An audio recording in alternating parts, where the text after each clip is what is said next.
L'activiste Ahmad Haroun Lari se livre après sa libération, 33 jours dans une prison secrète. Nous y reviendrons dans ce journal. À la veille de la fête de Tabaski, les fidèles musulmans se plaignent. Le mouton dont la fête est célébrée est absolument cher. Le prix a presque triplé. Et puis les Rotariens du district 9150 dont ont une nouvelle gouverneure, Dr Suzanne Zonkeni, remplace Saleh Kebzabo. C'est à l'issue de la 42e conférence du district.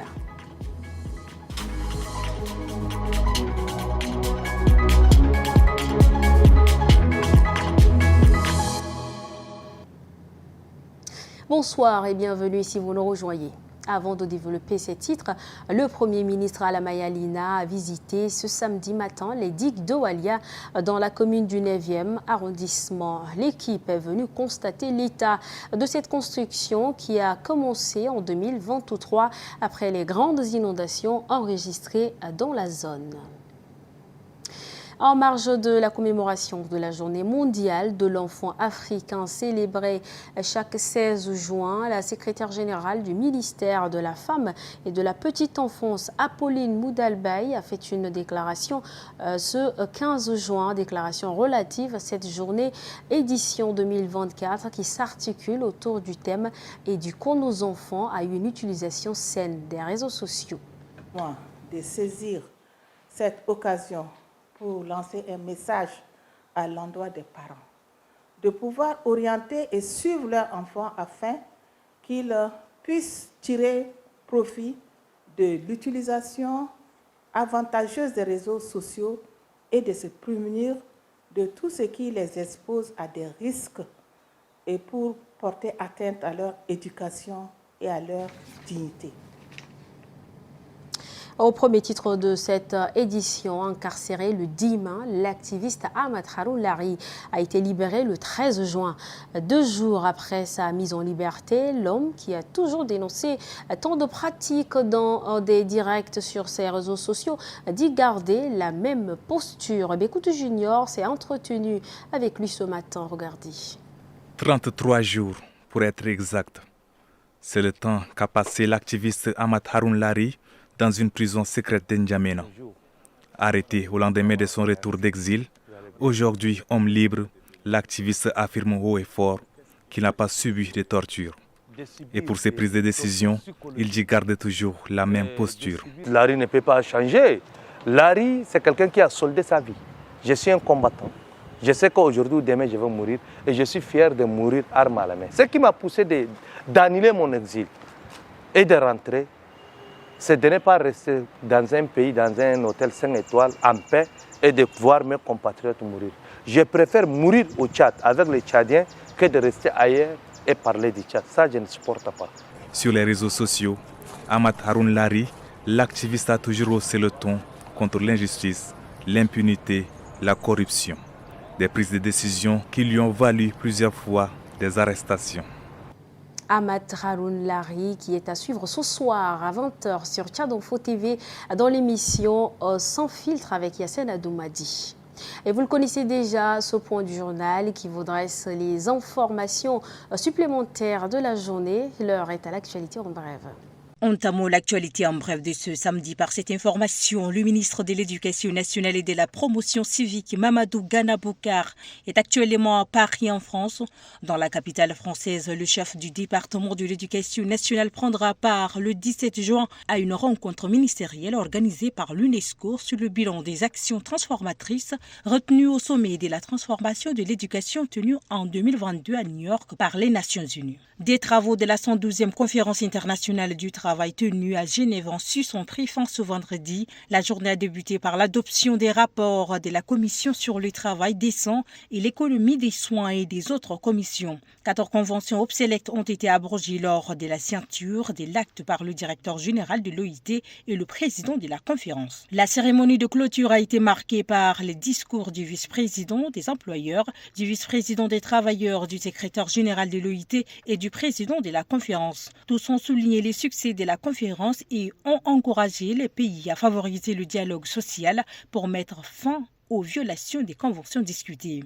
3 jours ont permis aux techniciens d'élaborer la note conceptuelle et des scénarios de l'exercice de simulation sur les choléra. Cet atelier est organisé par le ministère de la Santé publique et le projet REDIS 4 à travers le Centre des opérations d'urgence en santé publique. L'objectif de cet atelier est de faire une revue documentaire sur le choléra, l'élaboration des scénarios, une matrice de questionnaires et la validation de la note conceptuelle.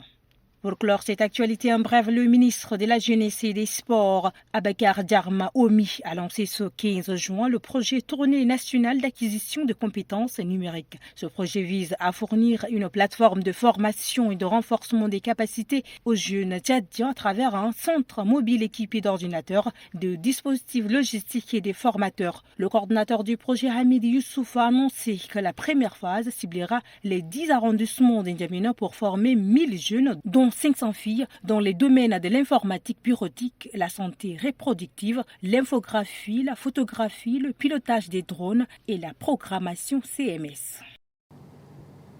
À l'approche de la fête de Tabaski appelée Eid el-Kébir ou encore la fête de mouton qui consiste à sacrifier un mouton au matin du jour de la fête, l'on constate systématiquement une augmentation du prix du bétail quand pour répondre à la règle de l'offre et de la demande. J'y arrive. Les fidèles musulmans sont pleins, difficile de trouver un mouton à un prix raisonnable sur les différents marchés. Regardez. Mine de rien, ils sont devenus des stars, ces moutons. À l'heure de la fête de Tabaski, leur prix a quasiment doublé, voire triplé.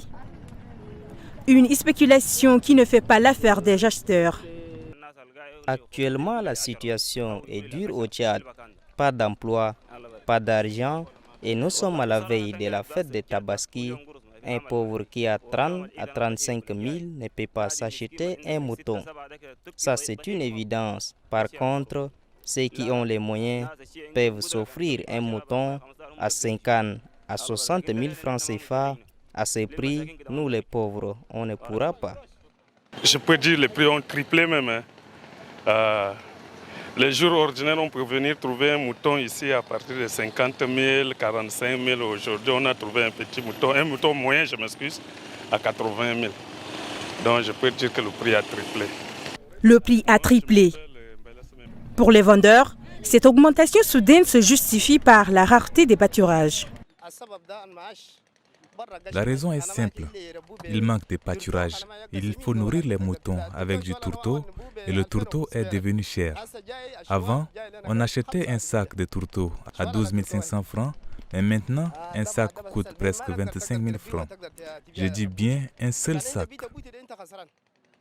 La Tabaski est la plus importante fête religieuse qui consiste à sacrifier un bélier. Mais cette année, des musulmans tchadiens risquent de ne pas accomplir ce devoir vu la cherté des bêtes. Fête de Tabaski, le prix du mouton a grimpé. C'est un reportage de Kadidiata rendu par Asomor Jimleila. Les rideaux sont définitivement tirés sur la 42e conférence du district 9150 du Rotary. La cérémonie de clôture de cet événement est marquée par l'élection du nouvel gouverneur en remplacement de Saleh Kebzabo qui a dirigé ce district de 2023 à 2024. Abekoutou Junior nous en dit plus. Oui, les rideaux sont définitivement tirés sur cette 42e conférence du district 9150 du Rotary. À l'issue de cette conférence qui a duré 3 jours en N'Djamena, Saleh Kebzabo, qui a dirigé ce district en tant que gouverneur pendant 1 an, cède son collier de commandement à Suzanne Bélé, chirurgienne dentaire de nationalité camerounaise. Le choix porté sur sa personne la laisse émue.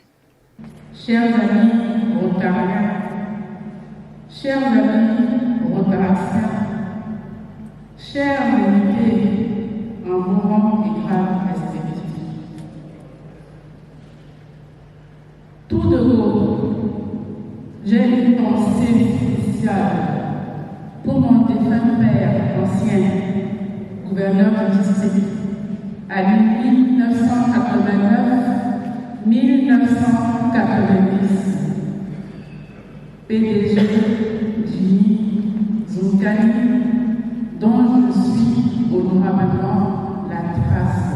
À peine installée, Dr Suzanne Bélé exprime ses attentes. Et de nouveaux clubs, des clubs novateurs qui correspondent au contexte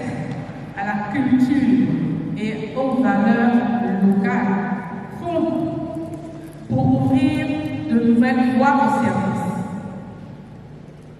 Nous pouvons réaliser un véritable tour de magie si on voyait des clubs Rotary et des clubs Rotaract proliférer dans tous les quartiers de nos villes. La prochaine conférence aura lieu à Douala, au Cameroun, où sera désigné un nouveau gouverneur qui dirigera le district 91-50 pour l'année 2025-2026. Dernier virage, la compagnie artistique Mondargué, en partenariat avec l'association Bienfaisance pour le développement, a fait une communication ce samedi à la Maison de la Culture Baba Mustapha. Un point de presse qui vise à annoncer le lancement de la caravane de sensibilisation sur le mauvais usage des réseaux sociaux au Tchad du 1er au 30 juillet 2024 à N'Djamena. Il est fondamental de faire comprendre aux utilisateurs que les réseaux sociaux sont avantageux pour le développement d'un monde civilisé, mais comportent de nombreux dangers quant à leur utilisation. Les risques éventuels sont l'exposition du public à du contenu non désiré comme des messages haineux et des violences. Issa Kadigadjiba est dans un enregistrement de Guémé Moussa et Krios Boyoum. Chers téléspectateurs, c'est ici que prend fin cette édition. Merci à vous de l'avoir suivi. Bon week-end à tous.